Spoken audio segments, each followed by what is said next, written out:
Hello friends, welcome to my channel excellent coaching. Psychology के कुछ MCQs discuss करेंगे और जो भी एमसीक्यूज़ और fill in the blanks, true और फॉल्स, इसमें हम डिस्कस करेंगे आगे वीडियोस में। वो ऐसे क्वेश्चंस हैं जो आपके हर कॉम्पिटिटिव एग्जाम्स में आ सकते हैं, जैसे कि नेट में आते हैं, सीटेट में आते हैं, जिसमें भी साइकोलॉजी कवर होती है। और ये सारे क्वेश्चंस 11th-12th के सिलेबस से भी बहुत ज़्यादा रिलेटेड हैं। तो एक तरीके से पूरे साइकोलॉजी को कवर करते हुए कुछ क्वेश्चंस हैं, एमसीक्यूज और फिल इन द ब्लैंक्स, ये सब आगे वीडियोस में आने वाले हैं जो हम डिस्कस करते रहेंगे, जिससे आपकी रिवीजन भी होती रहेगी जो जो अभी तक आपने पढ़ा है साइकोलॉजी में, चाहे आप यूपीएससी के लिए पढ़ रहे हो, चाहे नेट के लिए, या फिर अपने सीबीएसई के एग्ज़ाम के लिए। तो एक तरीके से पूरा ये एक समरी हो जाएगी आपके पूरे सिलेबस की साइकोलॉजी की। तो इसको हम चैप्टर वाइज धीरे धीरे शुरू करेंगे। पहले इंट्रोडक्शन है साइकोलॉजी की। तो हमने साइकोलॉजी की इंट्रोडक्शन में साइंस ऑफ साइकोलॉजी के बारे में जितना भी पढ़ा है उससे रिलेटेड क्वेश्चंस हैं ये।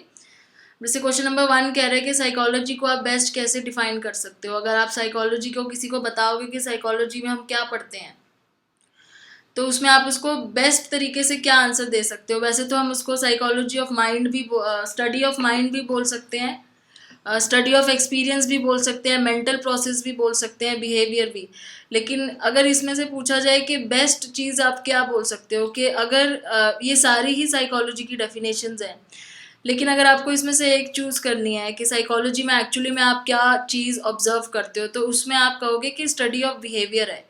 क्योंकि माइंड का फंक्शन जो है वो भी हम बिहेवियर से ही देख सकते हैं। अपने एक्सपीरियंसेस, मेंटल प्रोसेसेस, जो भी चीज़ें होती हैं उन सबको हम कैसे स्टडी कर सकते हैं, बिहेवियर के थ्रू। तो इसमें बिहेवियर एक बेस्ट डेफिनेशन होगी। ऐसा नहीं है कि ये 3 चीज़ें साइकोलॉजी में नहीं आती है, लेकिन यहाँ पूछा हुआ है कि साइकोलॉजी को आप बेस्ट तरीके से कैसे डिफाइन कर सकते हो। तो सबसे बेस्ट आंसर होगा कि हम बिहेवियर को स्टडी करते हैं।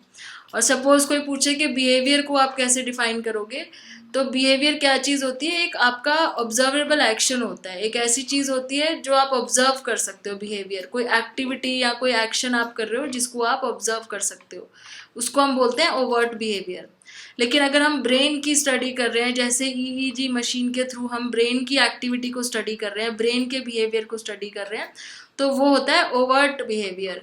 तो ओवर्ट और कवर्ट बिहेवियर दोनों ही स्टडी किए जाते हैं, लेकिन ये है कि बिहेवियर के ऊपर ही फोकस ज़्यादा रहता है। कोवर्ट एक ऐसा बिहेवियर होता है जो आप डायरेक्टली नहीं देख सकते, लेकिन ओवर्ट एक ऐसा होता है जिसको आप डायरेक्टली ऑब्जर्व कर सकते हो। तो ओवर्ट बिहेवियर, कोवर्ट बिहेवियर, दोनों चीज़ें स्टडी की जाती हैं, इसलिए इसको स्टडी ऑफ बिहेवियर बोलना ज़्यादा बेटर या बेस्ट एक रहेगा डिफाइन करना साइकोलॉजी को। अगर हम कहेंगे कि एक स्टडी ऑफ बिहेवियर होता है ये, जिसके अंदर माइंड के फंक्शंस, एक्सपीरियंसेस, मेंटल प्रोसेसेस, सब कुछ आ जाता है। फिर नेक्स्ट क्वेश्चन है कि in order to accurately explain behaviour each of the following must be taken into account except. मतलब कि अगर आपने बिहेवियर पढ़ना ही है, किसी का स्टडी करना ही है, तो उसमें क्या क्या चीज़ें, ये सारी चीज़ें हो सकती है, लेकिन इसमें से कोई एक चीज़ है जिसकी ज़रूरत नहीं है। तो मोटिवेशन की ज़रूरत है। हम थ्योरी ऑफ मोटिवेशन पढ़ते हैं क्योंकि हमारे बिहेवियर को, बिहेवियर जो हम करते हैं, जो भी हमारा बिहेवियर होता है वो हमारी मोटिवेशन की वजह से होता है। हम मोटिवेट होते हैं कुछ फुलफिल करने के लिए अपने नीड को, तो हम उस तरीके से बिहेव करते हैं। ऑर्गेनिज्म को भी पढ़ना ज़रूरी है उसमें, क्योंकि ऑर्गेनिज्म का बिहेवियर पढ़ रहे हैं। नॉलेज का मतलब यहाँ पे हो गया कॉग्निशन, कि उसको किस तरह की नॉलेज है उस पर्सन को जिसके बारे में आप पढ़ रहे हो, और उसी कॉग्निटिव एक्टिविटीज़ को आप बिहेवियर में स्टडी करते हो। कॉम्पिटेंस मतलब उसके पास कितने स्किल्स हैं, कितनी नॉलेज है।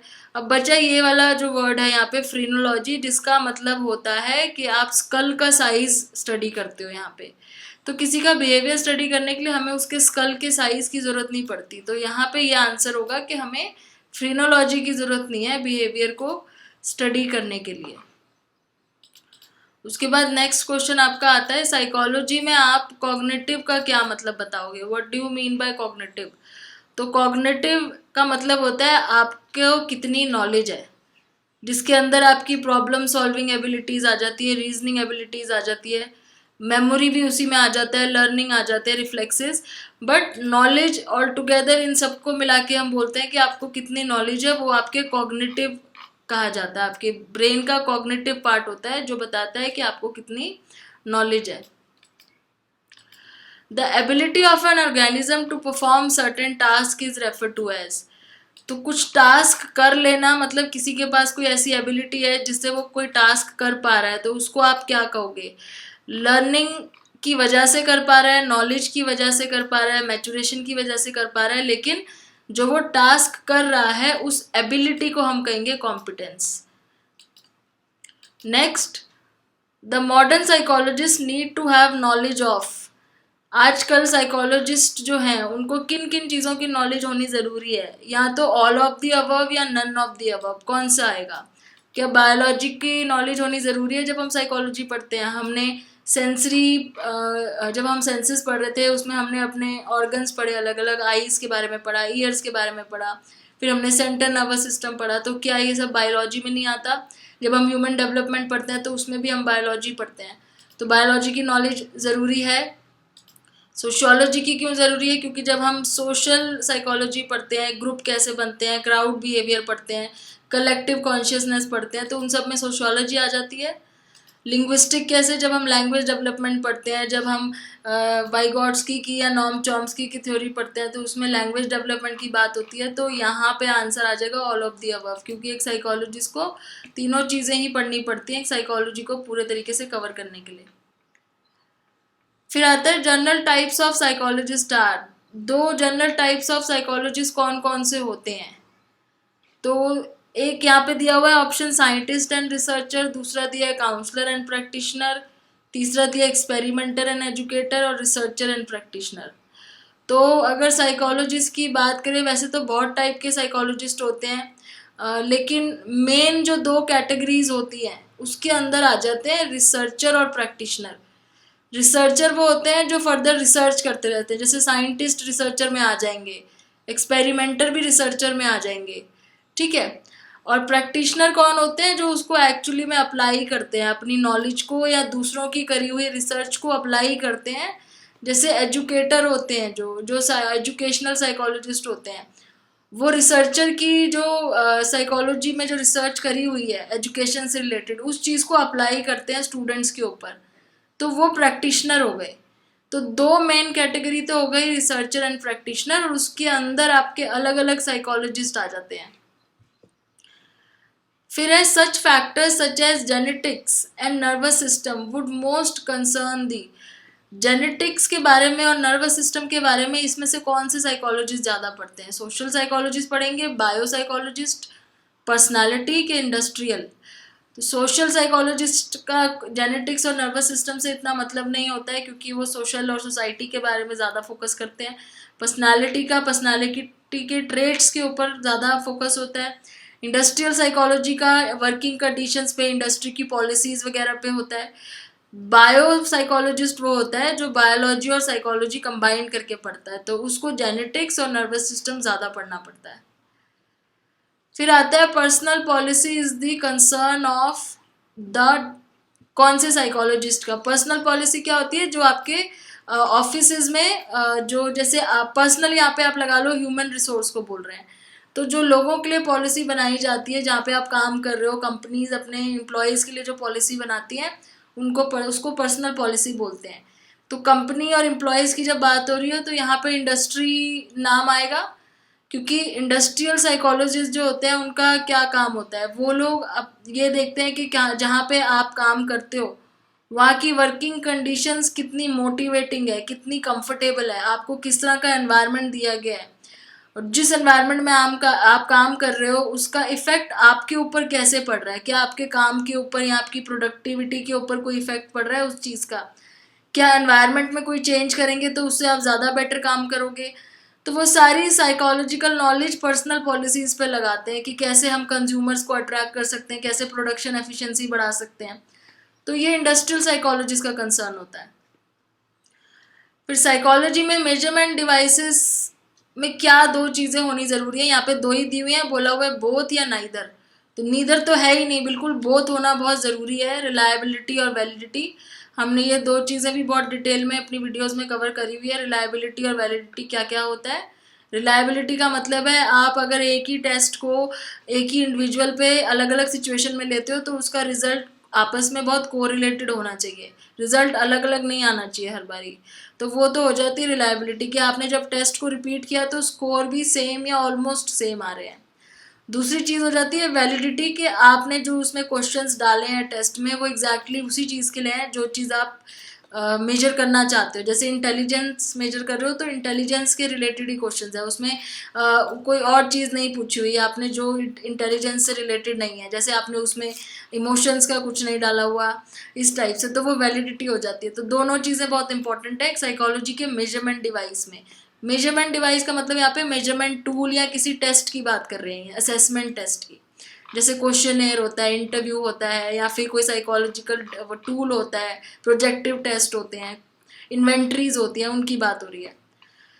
The example of data is, example of data, data मतलब जो हम कलेक्ट करते हैं दूसरों के बारे में। जैसे आप रिसर्चर हो अगर, तो आप डेटा कलेक्ट करते हो ना, जिसके ऊपर आप स्टडी कर रहे हो, कोई इंडिविजुअल हो चाहे ग्रुप हो, आप उनके डेटा कलेक्ट करते हो। तो डेटा का क्या एग्जाम्पल है इसमें से? यहाँ लिखा हुआ है टेस्ट स्कोर, मतलब आप उनको कोई भी असेसमेंट टेस्ट देते हो और उसका जो स्कोर आता है एक, तो वो हो गया। ये लिखा हुआ है हाइपोथेसिस, हाइपोथेसिस मतलब आप एक टेंटेटिव स्टेटमेंट बनाते हो और उसको आप टेस्ट करते हो फिर। तो वो स्टेटमेंट कौन बनाता है? रिसर्चर बनाता है। तो ये कोई डेटा नहीं हुआ क्योंकि ये रिसर्चर ने बनाई है स्टेटमेंट और वो इसको टेस्ट करना चाहता है कि उसकी स्टेटमेंट ठीक है या नहीं है। आइडिया क्या है? जो रिसर्चर का अपना खुद का आइडिया होता है। और कंक्लूजन मीन्स वो जो कंक्लूड करता है फाइनली रिसर्च करने के बाद कि जो हाइपोथेसिस है उसका वो ठीक था या गलत था। तो यहाँ पे ये तीनों चीज़ें तो एक तरीके से रिसर्चर की हैं। जो टेस्ट स्कोर है ये उस पर्सन का है जिसके ऊपर आप टेस्ट कर रहे हो। तो ये डेटा है जो आपने दूसरे से कलेक्ट किया है। फिर आता है intensive examination of a single individual is the objective of. जब हमें किसी इंडिविजुअल की सिंगल इंडिविजुअल या सिंगल यूनिट भी बोल सकते हो आप, उसकी जब इंटेंसिव एग्जामिनेशन करते हैं मतलब बहुत ज़्यादा डीप में स्टडी करते हैं जाके, उसको क्या बोलते हैं? तो सर्वे क्या होता है? सर्वे हम एक्चुअली पॉपुलेशन का करते हैं, सर्वे या हम सैंपल का करते हैं। इसमें इंडिविजुअल पे सर्वे नहीं हो सकता। सर्वे का मतलब है आप इसमें बहुत सारे लोगों को इंक्लूड कर रहे हो। नेचुरलिस्टिक ऑब्जर्वेशन का मतलब है कि आप किसी को ऑब्जर्व कर रहे हो उसके नेचुरल एनवायरनमेंट में। जैसे आप देखना चाहते हो कि स्टूडेंट जो है वो स्कूल में किस तरीके से बिहेव करते हैं, तो आप उनके स्कूल में उनको ऑब्जर्व कर रहे हो, तो वो हो गया नेचुरलिस्टिक, जिसमें आप ज़रूरी नहीं है कि सिंगल इंडिविजुअल पे करो। केस स्टडी ऐसी होती है जिसमें आप एक जने पे ज़्यादा फोकस करते हो, क्योंकि इसको केस हिस्ट्री या केस स्टडी बोलते हैं कि आप एक ही पर्सन या एक ही यूनिट की, यूनिट मतलब कोई फैमिली भी हो सकती है, तो उसकी पूरी हिस्ट्री और उसके प्रेजेंट के ऊपर पूरी in depth in detail study कर रहे हो, तो ये हो जाएगी इंटेंसिव एग्जामिनेशन का एग्जाम्पल। और एक्सपेरिमेंटेशन सबको पता ही है कि जब हम लैब में एक्सपेरिमेंट करते हैं जिसमें हम कॉज एंड इफेक्ट का रिलेशनशिप निकालते हैं। फिर आता है use of controlled environment is most characteristic of. Controlled environment क्या होता है? जब आप इंडिपेंडेंट वेरिएबल और डिपेंडेंट वेरिएबल छोड़ के उसके अलावा बाकी सारी जितनी चीज़ें हैं उसको आप कंट्रोल में रखते हो। ये मोस्टली लैब में जब एक्सपेरिमेंट हम करते हैं तब ऐसा होता है कि आप सिर्फ आपके जो दो वेरिएबल हैं जिसका आप कॉज एंड इफेक्ट पढ़ना चाहते हो कि इस वेरिएबल ए की वजह से वेरिएबल बी में क्या इफेक्ट आ रहा है, तो ये हो गया आपका इंडिपेंडेंट वेरिएबल, ये हो गया डिपेंडेंट वेरिएबल। इन दोनों के अलावा आप बाकी सारी चीज़ें कांस्टेंट रखते हो, बाकी कोई चेंज नहीं होने देते आप, तो उसको कंट्रोल्ड एनवायरनमेंट बोलते हैं। तो ये कब होता है? ये होता है एक्सपेरिमेंटेशन में। तो जब भी हम लैब में एक्सपेरिमेंट करते हैं तो उसमें कंट्रोल्ड कंडीशंस होती हैं कि सिर्फ फैक्टर ए जो वेरिएबल इंडिपेंडेंट वेरिएबल है उसी का इफ़ेक्ट हमें इस पे देखना है, बाकी और किसी चीज़ का इफ़ेक्ट नहीं होना चाहिए। जैसे नॉइज़ नहीं होनी चाहिए या फिर कोई डिस्टर्बेंस नहीं होनी चाहिए, तो सारी चीज़ें कंट्रोल्ड होती हैं। तो एक्सपेरिमेंटेशन में होता है ऐसा, लैब एक्सपेरिमेंट में। The major advantage of naturalistic observation, naturalistic मतलब जब आप किसी के नेचुरल एनवायरनमेंट में उसको ऑब्जर्व करते हो तो उसकी क्या मेजर एडवांटेज है? Causal relationship can be drawn. ये नहीं है, क्योंकि कॉजल रिलेशनशिप क्या होता है जो लैब एक्सपेरिमेंट में हमने देखा भी कि हम कॉज देखते हैं वेरिएबल का, एक वेरिएबल का दूसरे पे cause and effect. Controlled environment नहीं होता है नेचुरलिस्टिक एनवायरनमेंट में, तो ये भी एडवांटेज नहीं है। Phenomena can be witness in their own environment without adverse interference from the investigator. ये एडवांटेज है कि हम जो भी हम ऑब्जर्व करने जा रहे हैं, फिनोमिना जो भी एक बिहेवियर देखने जा रहे हैं, वो हम उनके नेचुरल खुद के एनवायरनमेंट में ऑब्जर्व कर सकते हैं बिना इंटरफेयर करें। फिर आता है नेक्स्ट क्वेश्चन पे, the most important advantage of experimental method. Experimental method की सबसे इंपॉर्टेंट एडवांटेज क्या है? नेचुरल एनवायरनमेंट एम्प्लॉय करते हैं? बिल्कुल भी नहीं, आर्टिफिशियल एनवायरनमेंट होता है एक्सपेरिमेंट में, नेचुरल एनवायरनमेंट नहीं होता, लैब कंडीशंस होती है या फिर आप एक आर्टिफिशियल एनवायरनमेंट क्रिएट करते हो। कॉजल रिलेशनशिप ड्रॉ कर सकते हो, ये ठीक है, क्योंकि कॉजल रिलेशनशिप कैसे ड्रॉ कर सकते हैं? जब हम कॉज देखते हैं कि कॉज ए, जो हमारा वेरिएबल ए है, उसकी वजह से बी में क्या इफेक्ट पड़ रहा है, तो इसको कॉजल रिलेशनशिप कहते हैं या कॉज एंड इफेक्ट रिलेशनशिप कहते हैं, तो ये एडवांटेज है। तो यहाँ पे आपके ये क्वेश्चंस खत्म होते हैं। उसके बाद इसके आगे के क्वेश्चंस नेक्स्ट वीडियो में डिस्कस करेंगे, और बहुत इंपॉर्टेंट क्वेश्चन आंसर्स आगे आने वाले हैं, जो कि एमसीक्यूज भी हो सकते हैं, फिल इन द ब्लैंक्स भी, ट्रू और फॉल्स भी हो सकते हैं, और बहुत इंपॉर्टेंट है, ये सारे टॉपिक्स कवर करेंगे, तो आप इसको फॉलो करना रेगुलरली। तो नेक्स्ट वीडियो में मिलते हैं। Thanks for watching.